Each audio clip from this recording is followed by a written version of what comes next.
Thank you, Russell, and thank you, Hauser Wirth, for having this wonderful festival and allowing this particular view of literature as activism to have a space to speak about these issues.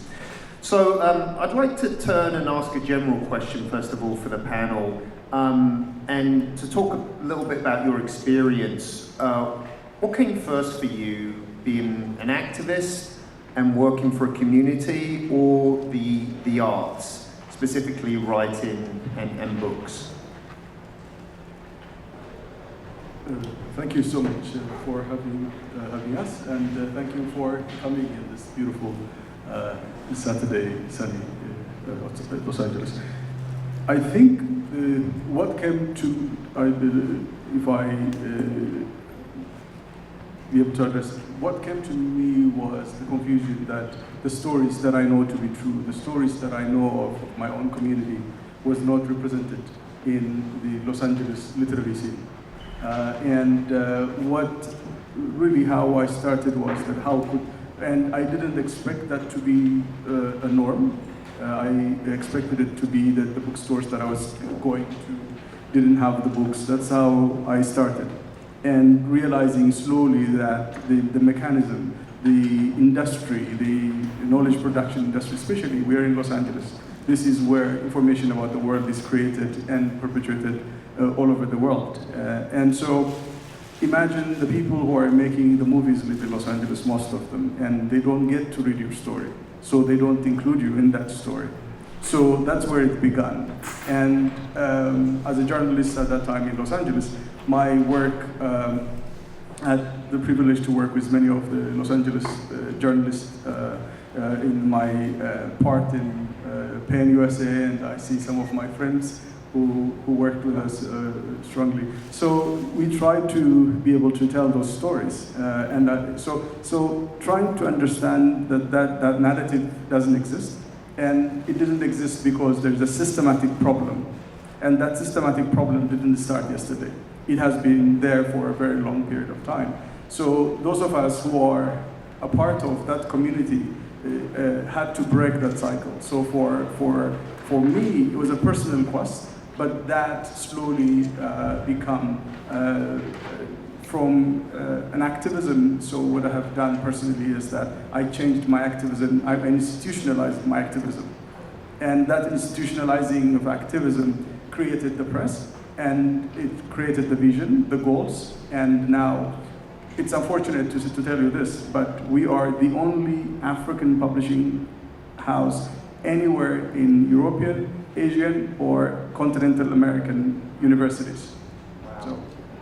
Thank you. Yeah, and does that speak to others' experiences as well? Well, actually,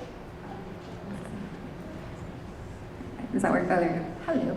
Just want to again thank everyone for being here, and thank you to Hauser and Wirth and the LA Review of Books for putting this together. It's amazing to see everyone here. For me, I began writing at a young age, so being a poet, being a writer happened first. But the way I fell into activism was more an awareness of my family's story, my father's story. He was a veteran, and my grandfather was a veteran, and to hear stories my father would share about how disregarded my grandfather was, who was in Korea in World War II, and he died very young, in his 50s, that the system wasn't set up to help these vets. And my parents went through homelessness, and I was seeing all the homelessness of veterans that were on the, at the side of the freeways and everything. So it was when I was probably 19 or so, when I wanted to use my poetry as a means of telling their story, or seeking justice for them, spreading awareness about that injustice for, warriors or heroes, people that chose to serve or maybe were even drafted to serve, but nevertheless risked their lives, their sanity, their families, their everything is put on the line, and just to be thrown away like that.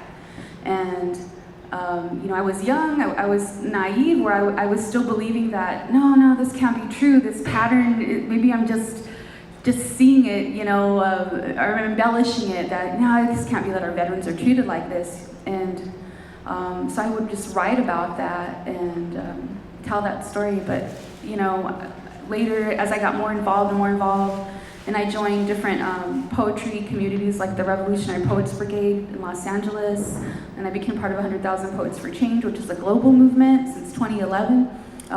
You know, that narrative is absolutely true, and even more, it's incredibly worse than I could have imagined, you know, and my family's story was just what brought me in to that knowledge, and so that's where I got started. Thank you. I'm going to turn to the man next to me here in the pink t-shirt who I met 6 years ago in prison. He had life without parole sentence, meaning sometimes called the other death penalty, meaning you're never going to get paroled out of prison. At that time, there was no hope of him sitting here before you. So it's not a minor miracle, a major miracle that he's here to speak on this panel. So within that context, someone that's been incarcerated for 28 years and has been out for less than a year, just a few months, working with Words Uncaged, what did books mean to you while you were in prison, and how did books actually end up leveraging your freedom in the end? First of all, thank you.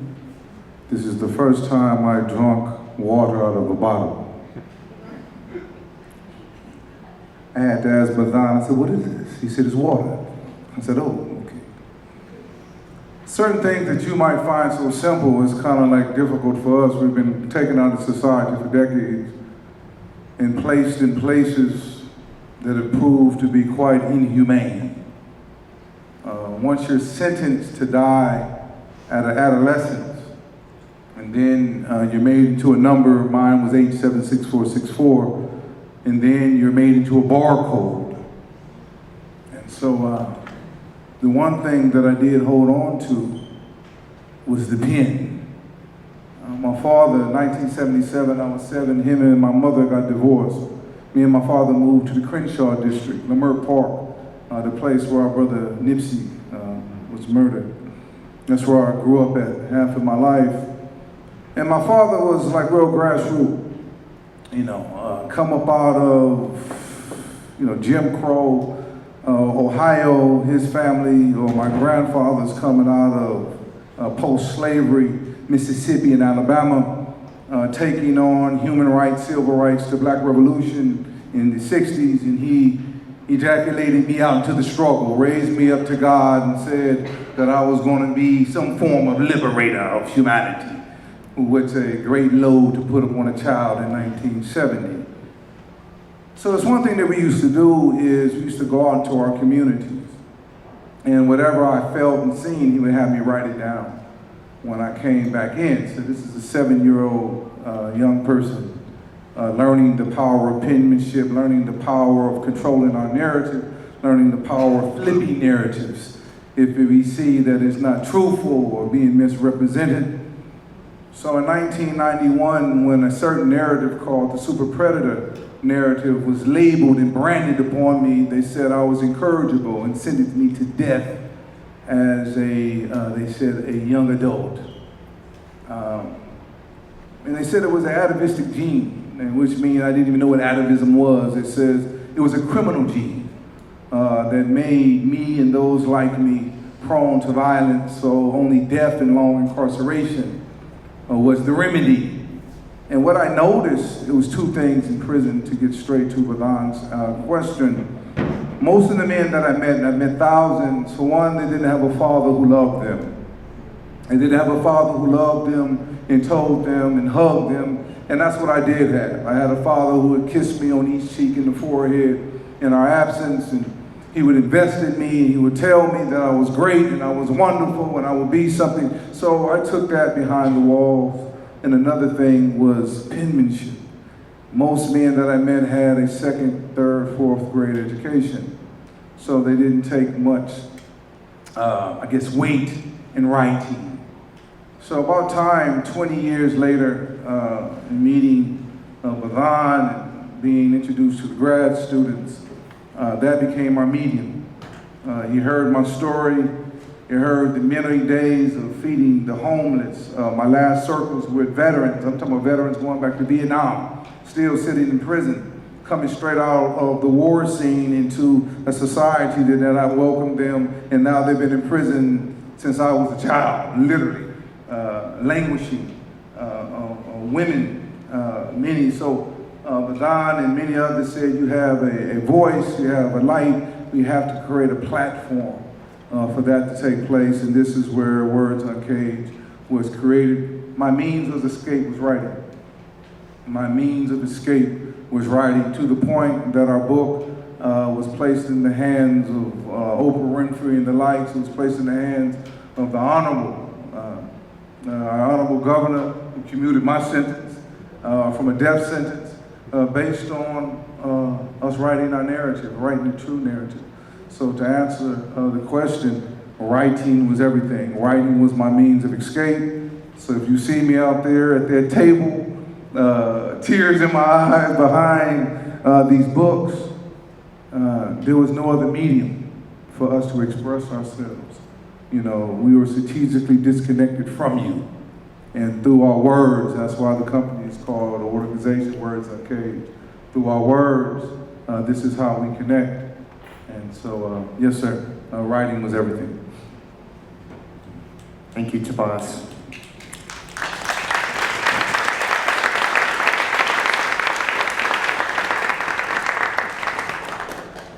Dawn, I'd like to turn to you and ask you a question. So, maybe building upon what Tobias said, how do you see the Feminist Library on Wheels as not only a way to connect communities through books, but a way to galvanize and energize communities through books? And how does the decision to be mobile help you or galvanize that effort? Thank you, and thank you to all of you, not just the audience, but my fellow panelists. Thank you very much.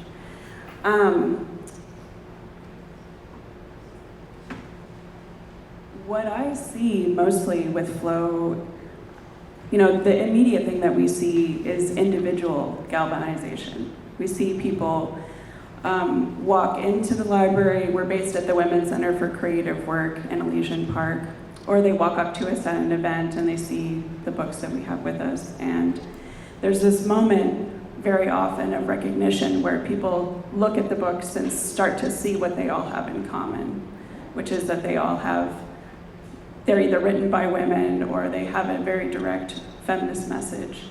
And there's just this spark of joy and excitement that people have. And when we say you can check out as many as you want for as long as you want for free, it's usually like, I call it the Christmas morning moment. People are so excited by that idea. And so being able to present this level of access in a very small scale, very human way.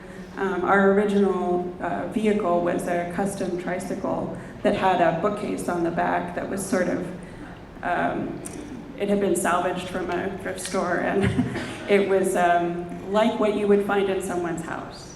And so instead of going into a giant library building, although we heart libraries big time, they can be intimidating for people. People can walk in and feel like they have to be quiet, or feel like they have to be small, or like they can't touch things, or they're worried about, you know, bringing things back or getting fines or whatever. And our approach is much more open. And so we try to use that to help communities feel empowered by a level of access that maybe isn't easy to find elsewhere.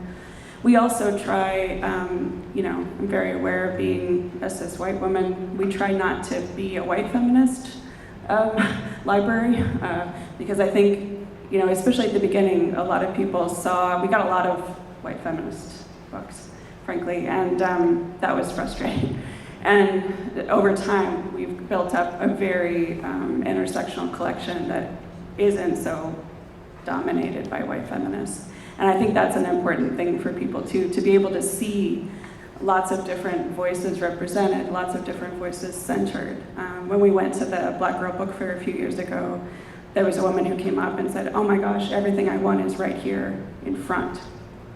I don't have to go to the bottom shelf in the corner in the back to find what I need. It's right here." And that's kind of the heart of what we do, is to help, and that's something that she could take back and take with her. That's like everything we do at every step is a mobile thing in that sense. Thank you. I'd like to kind of drill down on some of the themes that were raised here about specifically why books and activism. I mean, this is obviously all of you in different ways are activists, but what is the connection and the relationship between books and activism specifically, and how do you see one serving the other? I think any kind of activism has to be fueled by source material that is strongly rooted in the community that comes from. Otherwise, your narrative, if you're listening to or following Facebook or Twitter information, you'll be misguided easily, and you'll be a tool of, you'll be playing a destructive role than constructive. And we have thousands of and millions of students who go to school. And books are important so that we can fuel their education for the long term. So this is not a short-term game that we're planning. And if you go back and see the narrative that we live now was created in the 19th century, or 18th century. So when those books still exist. Those books have been, in the last how many years, the Gutenberg project went ahead and to major universities in the world and scan them and post them online. And when you Google something, what you get is an algorithmic result of those information. And those information they didn't serve those of us who come from the third world or the developing world or minority communities in this world, in the European-centric world. So the result is still affecting our ability to exist and to even our humanity, our civility is questioned because of those narratives. So the only way that we can contest that is not by, there is a book that was published by Harvard University Press. It's called The Battle of Adwa. And the author is an American who teaches at Seattle University. And there was some image that I remember from his website, and I went this past week, a few days ago, to his website to claim, to show actually one of my colleagues a picture of that. And I went to that website, and the guy had a whole lot of information in that website. That website was down. It may be a mistake, it's a mistake, or some kind of a glitch. But as we have seen through Trump White House, people and powers turn off information if that doesn't serve their own purpose. So you understand? So we can't rely on technology at all, by any means. So books are important. Books are important because even during the censorship, in a time where books are censored or even ransacked and burned, there are 2 or 3 books that exist somewhere. And that book can go around in the underground library and survive. So the reason we publish books is so that our stories can pass time, and there's no literary, so that we can, pass on our legacies and stories. Yeah, just to add on to what he was saying, I was blessed to live in South Carolina and go to school, Orangeburg, South Carolina, in the 80s. And it was still segregated, well, they say it's not segregated today, but it's still segregated. My mother lives in South Carolina. And so the education, so there was an immediate disconnect between what was being, I guess, offered, and my whole school was black. So there was an immediate disconnect. So most men, dropping out wasn't an option. So most men just get out and just get into the military because the military in South Carolina is such a big thing. However, now in South Central, Los Angeles, same kind of educational system. So men drop out of school and end up in prison. And what I noticed in prison, writing became such a revolutionary thing because men never had a relationship with books and writing. And matter of fact, there was a level of shame, and what I've learned with shame, there's denial. And where there's denial, there's hostility. So we have to get past the hostility and the trauma that men have experienced in school. Me being one, not learning how everyone else learned, being picked on, having a speech impediment, being placed in special, education classes for various reasons. So about time I did get into prison, and for those 30 years, we've seen it as revolutionary to learn and to read and to think and to imagine. And then for us to write down our own script when we seen that billions was being spent to suppress us. Direct and constant supervision. Every phone call, every visit, every letter, everything you're doing is under suspect, it's under critique. So about time I received, to go to Lancaster when I met Professor Roy and the law students, when he said that you have an English professor, and a whole apparatus dedicated for you expressing yourself through writing. I've come to believe that the human voice is the heart is the most powerful thing in the universe, and the tongue is its interpreter. So once our hearts turned to love and light and truth, and we were never afraid to speak, and that was another thing in court. 1991, I couldn't speak because me and my co-defendants didn't have a severance. So my co-defendants went to death row. So they silenced me. So I told myself if I ever had a chance to speak in my voice. And now Roy said, yeah, they can't shut you up. I said, yes, of course not. I've been in prison 30 years. I'm going to speak every chance I get. Russell said, yeah, you and Roy share a mic? I said, of course not. Give me my own microphone. I'm not going to share the mic no longer. But it's revolutionary for men and women to have the ability to produce our stories. And not only to produce them, we make our own books by hand. Come on. By hand. The same hand that was misinformed, saying we was disconnected, so we harmed, now we're connected. And I'm sitting here drinking bottled water. Amongst those beautiful people. So, thank you. So, brother, it's revolutionary behind the wall to not only to have the opportunity to meet people like yourself and these kind of agencies to accept us, but to be invited here. They tell you, I was here at 5:30 this morning. He asked me, man, I told you 8:30. No, 5:30, and I'm taking pictures and I'm walking around. I'm like, this is damn amazing. It's amazing. Then Russell seen me. He said, come on in, bro. Come on in. Now what the hell are you doing here? No, you're not welcome in this space. So everyone who comes at our table, it's the same response. I don't care if you buy nothing or not. You came and you looked and you considered us. So let me give up the mic for my finals. But thank you. Writing is everything.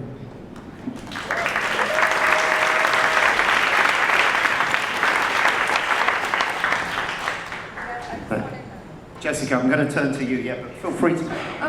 I just wanted to mention, our voice is powerful. We all have that power, vocal empowerment, and once it's turned on, there's no stopping us. There's no stopping any of us because we have our own mind, our own ideas, our own stories, our own experiences, and to record that, to put it to paper, to share it is very powerful because we all share human experience. We're alive at this time and space, and chances are we're all experiencing much of the same things. So by writing it down,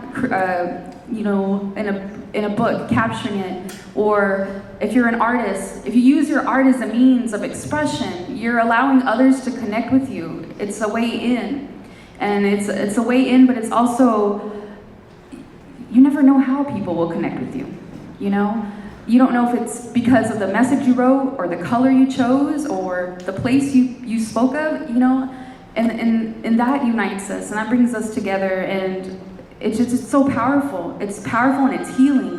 And the chance for all of us to share our stories, to share our narratives, our truth.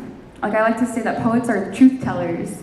you know? And a lot of people, they don't want to hear it out there. They want to censor you. They want to call fake news, which is just yeah, I still can't believe that people fall for that. It's just saying like the sky isn't blue and like there's no ocean and like that's sand over there. That's not water. I mean, that's what this clown here with the crazy hair is trying to like make everyone believe that they have no sense. So once we all tap into our own power, our vocal empowerment, you know, the wool can't be pulled over anyone's eyes. We all have that power. And as a press, with Tia Chucha Press, you know, we do publish mainly poetry, but for people of color, you know, voices that are not often heard. We published The Wandering Song, which is the first anthology of Central American writers in the U.S. and to share their truth, essays, stories, and it lets people see. It humanizes us, you know. And I think, but you know, by creating art, by creating books, we aren't just telling our story, but we're becoming immortalized. Like these are the books that are going to fuel our next generations. They're telling the truth. These are the real books. I mean, I remember when I think about when I was in school. I mean, we all went through the school system, you know, the U.S. education system, and most of that's just a bunch of it's you know, lies, or it's just a one-sided story. And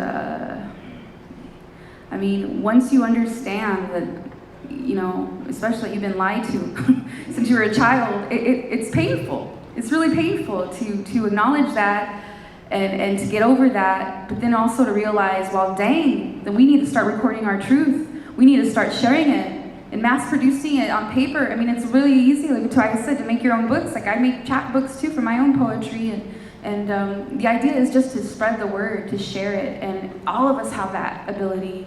You know, I encourage you all to use your power, and yeah, and it, you know, you never know whose life you're going to be changing, and also in turn, when you see something, you don't know how it's going to affect you, and what could spark, you know, that fire in you too. Can I follow up with a question for everyone in terms of if we kind of accept this idea that books and words and writing is powerful as a form of activism, what's the bit between, in terms of all of you have worked in very different contexts, from, you know, feminist to prison to Latino presses and African presses, what's the important ingredient for you that you found from your experience to make your particular project successful?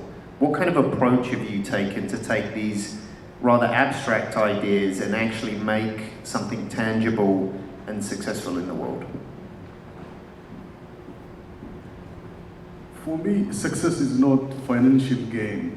If that was the case, I would have been broken and lost. When I started my press, I had to cash out my 401k as early as 20 years ago. Imagine how much that was and how much the penalty was. But I didn't have any resources that I could go to. A bank couldn't give me. I took the small business trainings, and finally they said, bring collateral. I didn't have any collateral to go to. I maxed my credit cards. So if it was financial, I would have stopped and walked away. The success of the press is telling our stories. And the success was not even just telling the stories, but telling it with an exception, quality-wise. In the way that we edit, the way we design, the way we print it, it has to stand. If you put our books with any other publishers, I can tell you a story. I went to this, every year we go to a couple of exhibitions, book fairs, and this repeated itself a few times.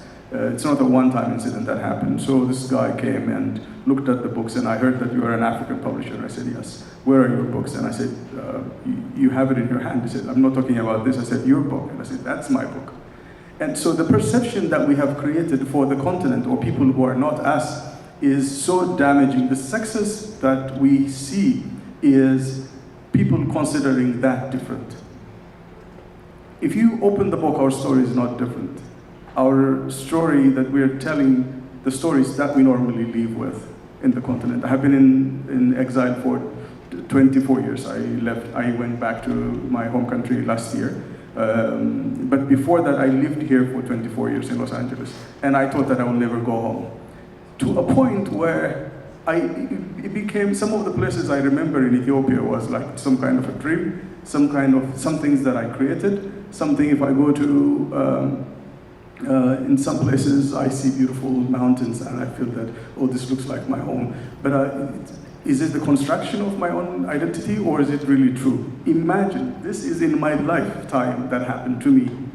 And the stories that Americans who have no connection with Africa, the stories that have been told for centuries was negative. They were told that Africa doesn't have civilization. They were told that Africa doesn't have history. They were told that Africans are barbarics. And all that was printed in books. They were educationally, pushed in universities and textbooks and anthropological output and national geographies and all those things.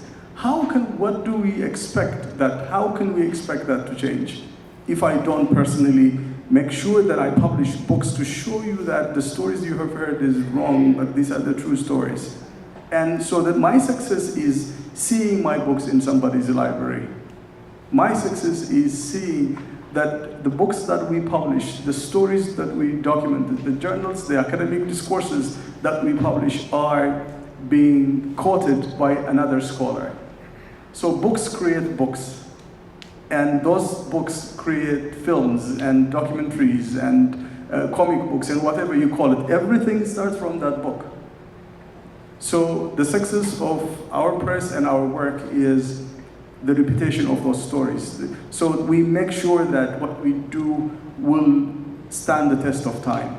And for that we kill ourselves, we lose money, we lose our time, so that to be able to do that strong work. And believe me, it's not anything else that brought me to a university. To be the only African publisher in an American university, I don't literally sleep because I have to make sure that not only my integrity, but I have to protect the university's integrity who trusted me to that place. So the success of Tsehai, the success of the African Academic Press or Harriet Tubman Press, everything that we do, the Marymount Institute Press, these are our imprint and Jaraka books. The success of what we do is the quality of knowledge that we produce and how they are used internationally.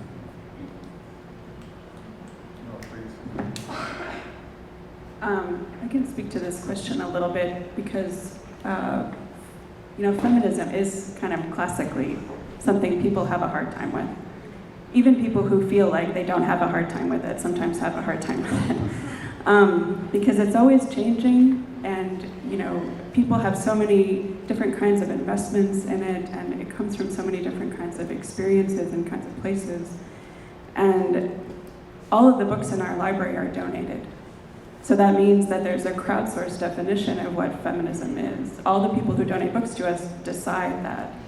They've decided this belongs in a feminist library. Every now and then, we adjust that assessment. Sometimes we get things that we sort of think, maybe not. But for the most part, people are right. And we provide people with, we have a section on science, we have a section on poetry, we have graphic novels, we have kids' books, we have art books, we have books on DIY, books on food. We have a 5,500 item collection now. And so by showing people that feminism isn't just something you do on the internet, or isn't just something you do when you vote, or isn't just about sort of having a woman or having a man in a particular role, that it's about all of these very complicated ways that we live our lives individually and together, that helps people get a handle on it a little bit better and gives people some agency in terms of deciding what feminism means for them. And that takes away some of the scary parts. I think people can be very afraid. We get people who come up to us and I just can tell they're afraid. They say, I feel like I should know more about feminism, but I don't know where to start, or I didn't take feminism in college, or whatever. And I sort of say, okay, what are you into? We try to be friendly, we try to be open and welcoming, and give people something concrete that they can take away with them, that they can then develop their own relationship with. And that's been really important for us. Oh, thank you. Yeah, there was a statement that I heard Maya Angelou say. She said, people really don't remember what you say to them, but how you make them feel. And I kind of knew this about 20 years ago. An officer told me, why you always smiling? Damn, because I got a choice to smile. He said, yeah, you know, we don't want no smiling here. We don't want no hugs here, yes. So I started scientifically, and this is for the data even came out, that scientifically proven that smiling reduces endorphins inside of the person who is smiling and the person who is being smiled at. So I walked around the yard smiling. People thought I was crazy, of course. But then it got very infectious. More and more men were smiling. And that was a problem, that was revolutionary. And then I figured out the power of a hug. Not the quick little, oh, how you doing? But that 21-second hug. That awkward hug, that big dude in the pink shirt is still holding me. Yes, yes.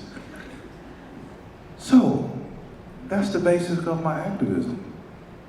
That's the basis of my professional life. It's love, period. Period. Maybe that's why we ain't made no money, in words Uncaged. But the people love us. Everyone who comes to the table loves us. Why? Because they feel that we have embodied the words. We are the words. This is no script. This is no game. I am the lived experience. He is the lived experience. These grad students, the school that which we're part of, LITLIT, Hauser Wirth, they're brought into a narrative. The last thing I'll say is I'm hearing my family on this side speak. I found out about ancestral memory. Oh my goodness, so they said the ancestral gene. And I noticed that when I was in a more loving state and connected state, my ancestor would give me visions of places that physically I never went before. And then from talking to Roy and his journey for 20 years, I never been to the now physically, but Roy has been to the now. So I was looking at the now 20 years ago through Roy's eyes. Come on. Come on. Our hearts are not connected by time and space. Our spirits are not connected by time and space. So I was connected to all of you even before I physically met you. So when I see you, I already know you. So I'm responding to you like, man, we've been the best of friends. Well, to answer his questions, my activism as well as my professional life is based in the premise of love. And I'm learning how to form that in a way that it can be lucrative. Thank you.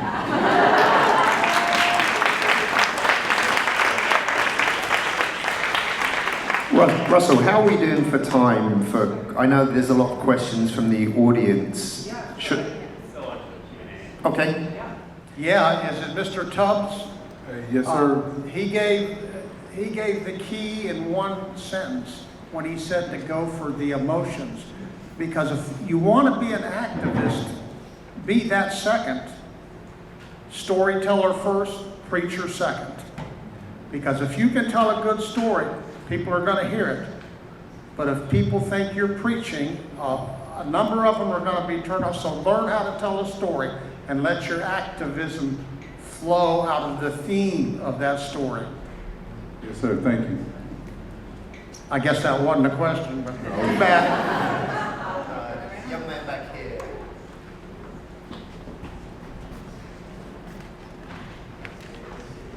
Hi, thank you all for all your comments. I was wondering what you all saw as the role of K-12 education in empowering, especially youths as they're coming up through the education system in a transformative way to use their words as activism. Is that Andre? Yes. Oh, he was a former student of mine. I think, did you write to the prison in our class? Yes, I did. Yeah, years ago, so I haven't seen him since then. Good to see you. Well, I want to say that actually I do, I'm a poetry teacher with California Poets in the Schools, which is a statewide organization, we're like 54 years old, that brings poetry to K through 12. So I love to infiltrate, to go in there and all ages and what I was mentioning, vocal empowerment, that's what I like to go and turn on. I like to let the youth know that they have a voice, because in the system, they're taught to, listen and answer only these questions, or write an essay, or, it's very guided, and they're not allowed to be free. So they don't know that they have that ability to speak as themselves, and their voice, and any language that they want, And so that's important, to be able to say that you do have a voice, and just speak in a natural way, write it down. And so to let them know that I think is very, very empowering for them. And also we publish their poetry, and also with the LA Poet Society, we have a youth poetry section on our website. So, that's so empowering to let them know that, wow, not only can I talk about what I want, how I want, but you mean I can be a printed poet, or I could be a poet on a page, Everyone has the ability to create. We're all creators, And so yeah, turning that on and letting them know that they can connect with each other through that. And also I found by allowing them to be themselves and speak freely, it's shown us as teachers, like the teachers in their school and myself and other poet teachers that go in there, what the issues in that school are. Like a lot of children because we teach poetry of place, so a common place they all know, school, your house, your neighborhood, which they all share, it shows those issues that kids are facing. And I mean, these are real things, whether it's crime or sexuality or, there's even suicides in middle schools. I mean, this is real world, This isn't, they're just children, they don't see anything spooky and ugly until they're 18. And no. They're in the middle of it. It's in their lives all the time. And, so we get to witness that, and also gives us the ability to help. It gives us the ability to help, and also just to be a safe space for them to come, to talk, and know that they can express themselves.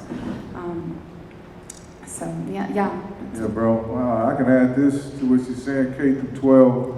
I believe what is very important, and I believe I had a discussion with a grad student about the word education itself, or educe. It means to draw forth. It has nothing to do with putting nothing in. And once we understand that education is the process of drawing what's already within our children, and when she said, if we create the safe spaces, and that's what is needed right now. And I believe that we come here, children just don't pop off from a sexual act. We're more than just our physical bodies. So I do believe once a lot of these pains and traumas and childhood madness, a lot of our children live in very difficult circumstances. So when you come to class or school, you're coming in a hyper-aroused, a hyper-vigilant state. And that shuts off, your prefrontal lobe is not even formed enough to even take on this stuff. So it comes back to just coming from a position of love and putting our babies and children in a situation that they can be creative. And I think the sister kind of like chimed into that. So this gentleman here was first, and then this gentleman, and this one here, and then this young lady. Mr. Tubbs, as someone who was involved in the criminal justice system myself for a number of years, I'll make a statement first and ask a question, if I might. The statement was that those who become prosecutors should not be simply concerned by putting dangerous people in prison. Mistakes are made. I'm glad to see that you're out, because you're a very powerful advocate, speaker, and you connect with people. And that's really meaningful. The question that I have for you, you indicated you met thousands of prisoners. I often preach that the key to keeping a safe community is not putting people in prison, but keeping them in school. So my question is, of those thousands of people, do you have an educated guess how many of them graduated from high school? First of all, thank you for recognizing any good in me, decades pointing out a mistake or an error I made. For 30 years, they try to keep us to that one moment, so you seeing past that moment, we appreciate it. I just used it last, Governor Brown, he put inside my commutation packet that I personally mentored 4,000 men in the last year before I was released. Within those 4,000 men, only 90%, 10% had fathers. I'm just gonna start there. 10% had fathers off the top, so that's the first problem. And graduate from school, 99% had a 5th grade education. And so they dropped out of school, you know, so most was having GEDs or placed in the situation that you're not going to get certain kind of programs unless you get a GED. So it wasn't that they really had the will or they wanted to get an education. It was kind of forced into the situation. So to answer your question directly, 2 things. Out of those 4,000, the men did not have fathers, for one, which is problematic within themselves. And number 2, out of those men, 99% did not have a high school education or any positive K through 12 experience.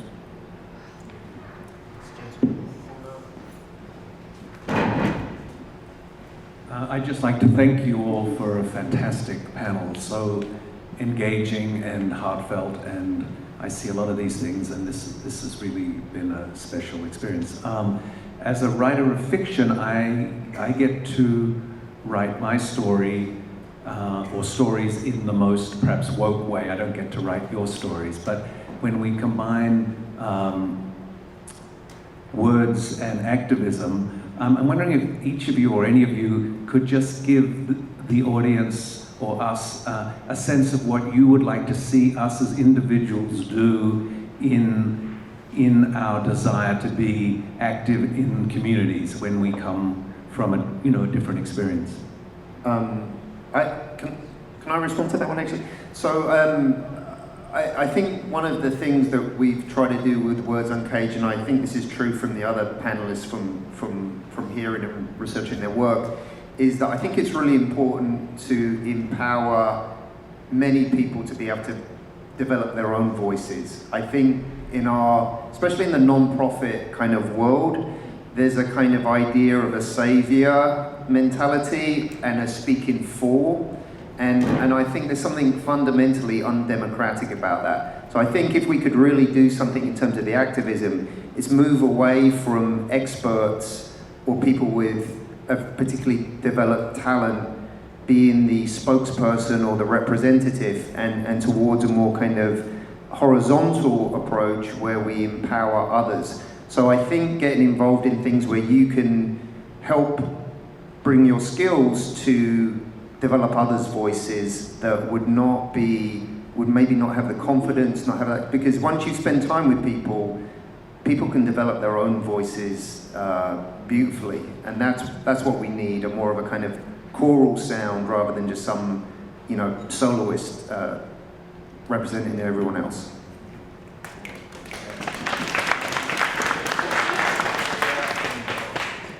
I just also wanted to say, share when you when you read something that's really truthful and honest. Feel free to share that piece, tag it online or share it with a friend, or get it into the hands of more people so that those real stories are out there. And that's a very powerful form of activism. Also, is just to keep spreading the message. I'm gonna say this real quickly.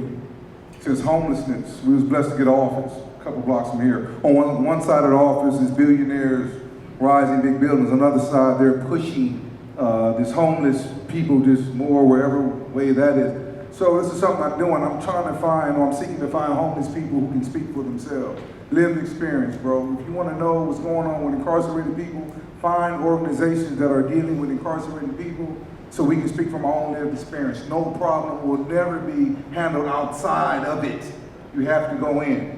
The whole thing is, like Bidhan has said, creating systems and apparatuses which are allowing people to create their voices. Whether it's homelessness, whether it's in any community, that there's an epidemic or a problem, and allowing those people to speak, and you all forcing our governmental agencies to take these people or us seriously. So that's my advice.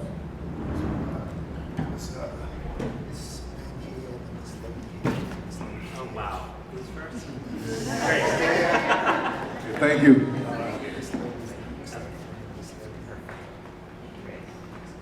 First of all, I want to thank the panelists for sharing your priceless wisdom with us. I have a question for Mr. Elias Wondimu. I'm a proud member of the same community he comes from, and we can't be more prouder for all the accomplishments that he's done so far, representing the African press and also the Ethiopian community. My question to you, sir, is, inasmuch as there's so much stories to be told about the ancient civilization and the old country in general, to correct for centuries all the history that has been incorrectly manifested. My question to you is, there's an equal and strong presence in the diaspora community whose history also has to be reconciled and promoted. In your works, I'm very curious to find out what has been done so far and what you envision to do in the future to reconcile the ancient history of the old civilization with the diaspora locally here in Los Angeles, regionally in the state of California, nationwide in the US, and increasingly global presence. Thank you. Thank you so much. Thank you so much for your kind words. For any one company, for any generation, it's a task. It's an daunting task. It's very difficult, but at the same time, what we can do is create the tools. We participate in educational programs, and one of the things that we're trying to do is teach the next generation. And since we are in a university, one of our main tasks is educating the next generation of editors, publishers, not only the technical aspect of publishing, but also the different communities we worked on. As a publishing company, one of the things that we have done is we didn't stop starting. I started to answer questions that I had about my own community, and the problems that I thought is only Ethiopian was African. The problems that I thought was only African was poor people in America. The things that I thought that only poor people in America, or also sometimes you can see it global in a way. And the variety of the books we publish in our company illustrates that. For example, there was a book we published a few years back about homelessness in Los Angeles. And the book was written by an activist, a fantastic person who has been writing every month to educate his community about what's happening in homelessness population in Los Angeles, downtown Los Angeles. And 7 publishers rejected his work. 7 publishers. He's American, he's a white man. He was rejected 7 times because Los Angeles is developing and nobody wants to publish his work. And we published that work. And when we published that work, many people told us that, you're not going to even to return your investment on it, let alone to make money. But we sold out. We had a major success on it, and actually we published another book with the same author. The reason we did that was that Los Angeles is my home. I live here, and my colleagues live here, my friends are here. This is a new community, my community. And yes, gentrification is kicking out homelessness in Los Angeles, and we may not even see this in the future, but at the same time what we have done is we documented that for history. That narrative is documented, and so we try to do that in every imprint that we have. So the most important thing is that, yes, we publish a book and books, but through that, in the work of creating that craft, what we do is that educate the next generation of people who will continue the work that we have done. Hi. Can you hear me? Okay. I'm Kayla. So this question is for Tobias. So a bit of context. I'm incubating the Minority Youth Writers Lab, a nonprofit with LARB right now, the publishing workshop, which is going on right now. And I talked to you, Elias, a couple days ago. So it's literally going to be like a free MFA class in Binghamton that I'll sort of start in the fall, and then I'll do in Los Angeles in fall 2020. But the kids will do 1 creative writing sample to 2, a resume, CV, a college admissions letter, and then a letter of rec for myself. Hopefully package them off to like NYU, Cornell, Binghamton, and then here, I guess, UCLA, Riverside, and whatnot. So my question to you is, obviously college is a form of upward mobility for young minority people, but Black men tend to be the most vulnerable. Do you have any advice that I could pass on to them?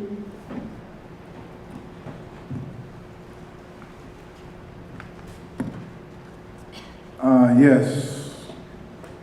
Personally,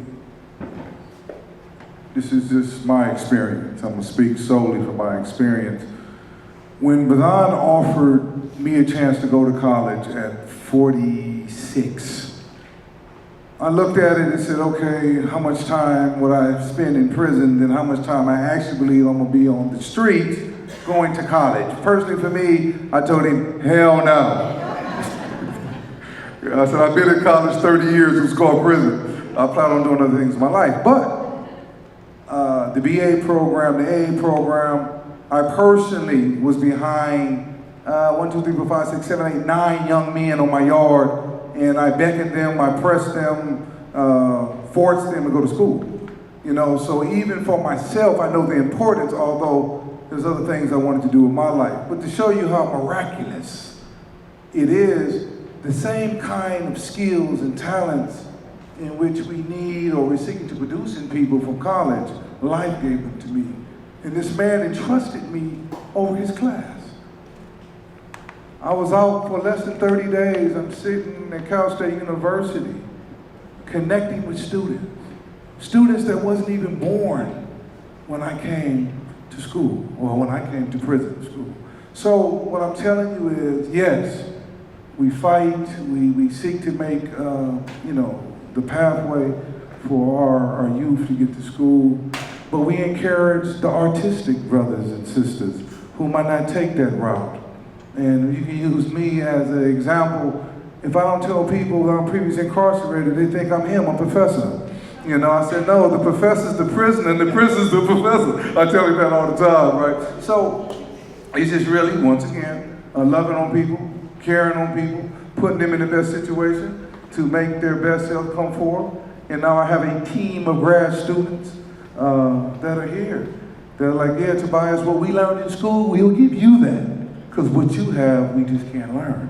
So that's what I give you. You see children with special talents and gifts, find apparatuses and systems and folks to invest in that. You feel me? And then those who go to school, create those collaborations. Like my boy LeBron. Psychic. So that's what I have for that question, that answer. And thank you. Thank you. I'm really learning a lot from this panel, and I really like the title where it says Activism in Words. But I've also started thinking about activism in actions, because for me, one of the things that we talked about a little bit earlier is, how do people come to activism, and why and how can we incorporate activism in our lives, right? So that was a question they asked the panel. And so one of the things that I want to think about, and that's been percolating for me of late, is the whole issue of equality and justice and freedom, and who deserves what in our society. And what do you want for yourself in our society? Now, everything that you want for yourself for your life, that's what you need to advocate for other people to have in their lives. Right now, I'm thinking about the fact that the majority of kids in K through 12, a lot of them are Latino, right? And when I'm looking at the fact that the majority of people who are in prisons, they can't read, so they're not literate. So the words may not necessarily get to them because they can't read that well, right? So who can read? Everybody in this room, right? So then that means that there's some work we have to do for people in prison. And more so, I've been thinking about the words of Bertolt Brecht. Remember when Bertolt Brecht said, first they came for the communists, but I wasn't one, so I didn't do anything, and then they came for the socialists, and I wasn't one, and then they came for the Jews, and I wasn't one.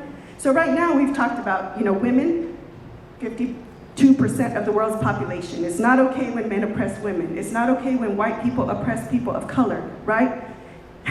And it's not okay that fascism is rising in our society, and it's not okay that little kids are in cages. It's one thing for adults to be in cages, but when we're sitting here as a society and we're tolerating kids being in cages and being separated from their parents, they don't have any words.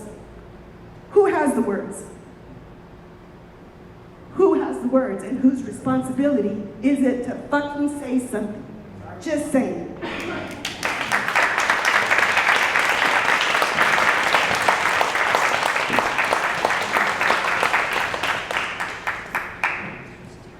build upon that question and talk about actions. And so my question for everyone on the panel is, at this moment in time, what can we who have certain privileges in this world do, one, in a practical way to support your projects and organizations, and in a larger sense to support your movements?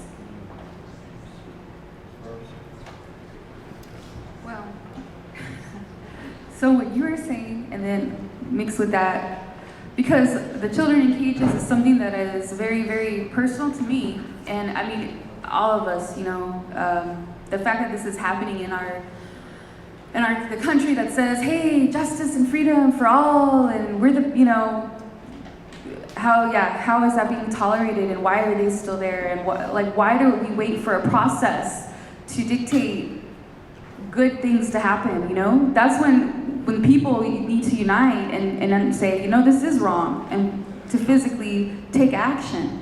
And I was just on a radio program, Mexica Matrix, over in Boyle Heights, and I was talking with an activist named Kliban Ali.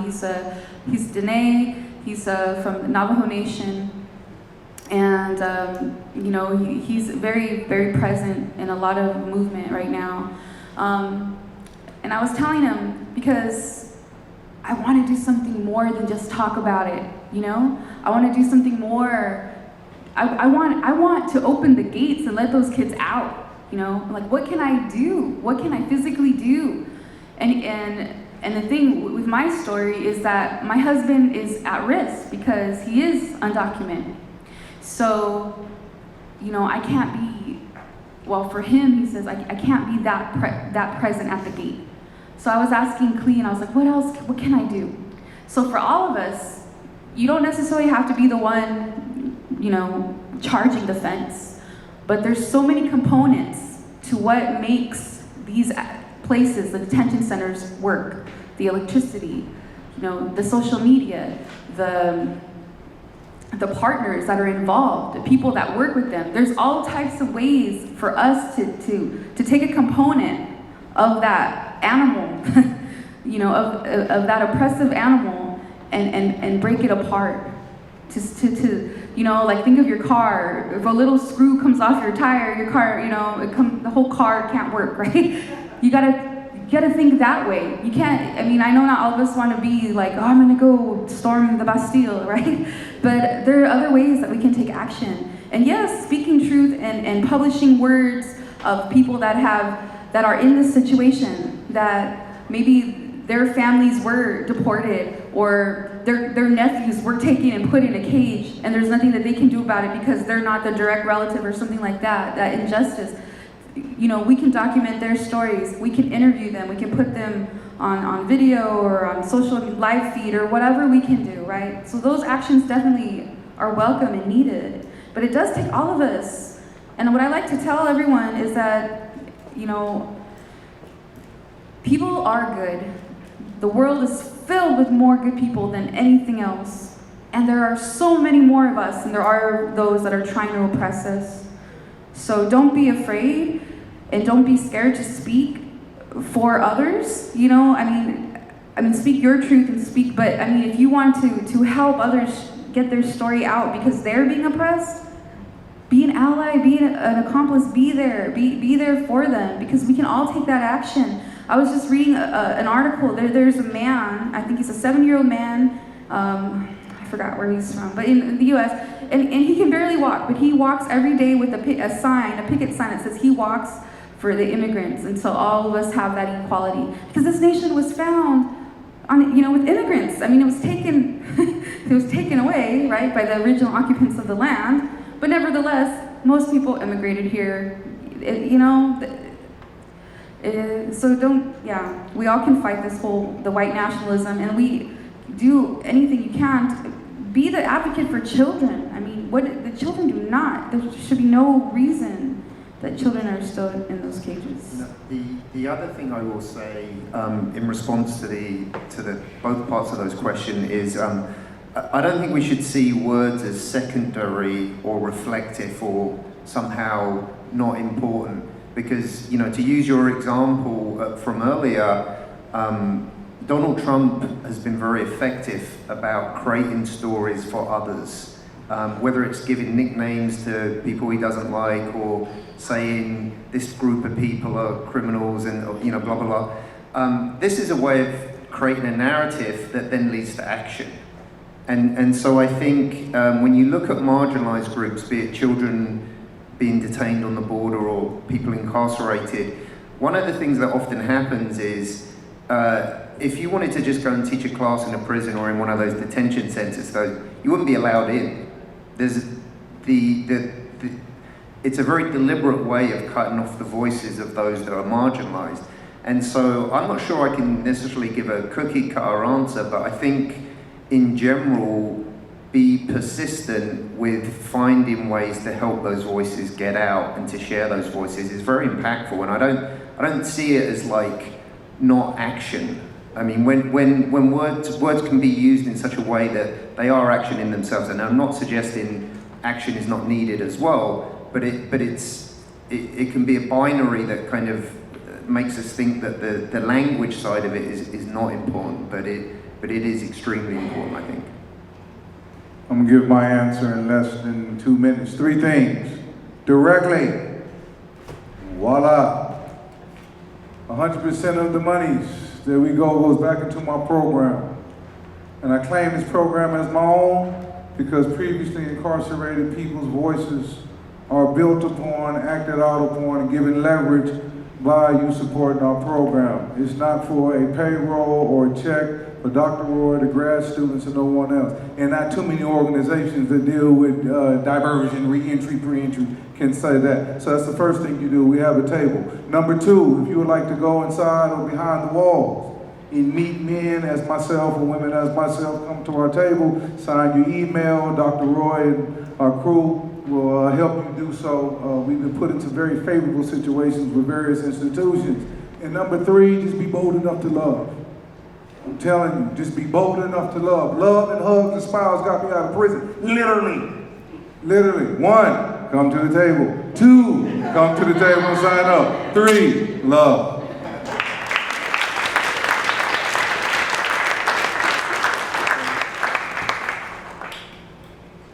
I think the best thing that happens to Los Angeles is that Los Angeles is the home of a very diverse community of people. You don't find this anywhere in the world, truly. I mean, there's just maybe a couple of places that you can find.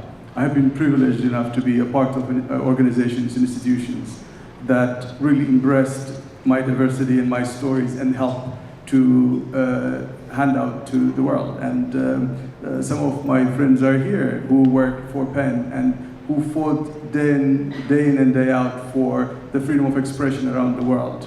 When a journalist is imprisoned in Nigeria or Ethiopia or anywhere in the world, these people come together, put their own money, they spend hours at the end talking about it and advocating, writing letters, and helped many of journalists who will never know their names. That happened in Los Angeles. I couldn't tell you how proud I am to be a part of that organization, PEN USA. If you're not a member, just register and be a part of it. LARP came out of one of our board members started LARP.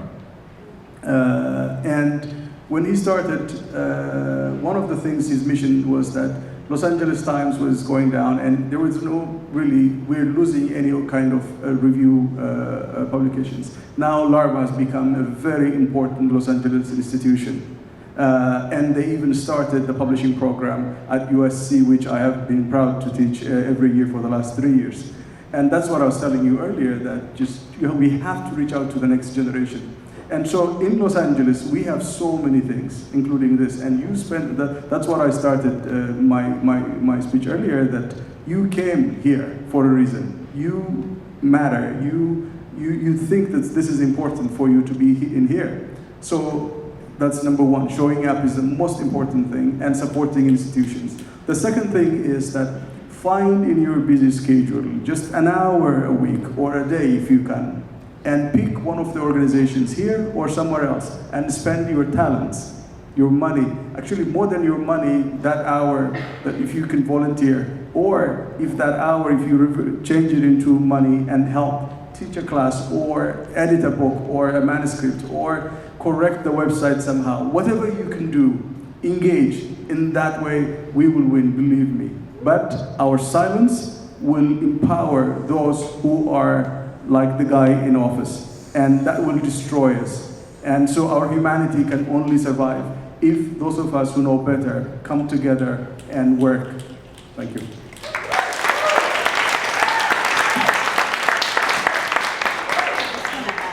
Thing to that, to your question about what we can do, and to say, to be creative, to stop thinking of activism as only something you do when you vote or when you give someone money.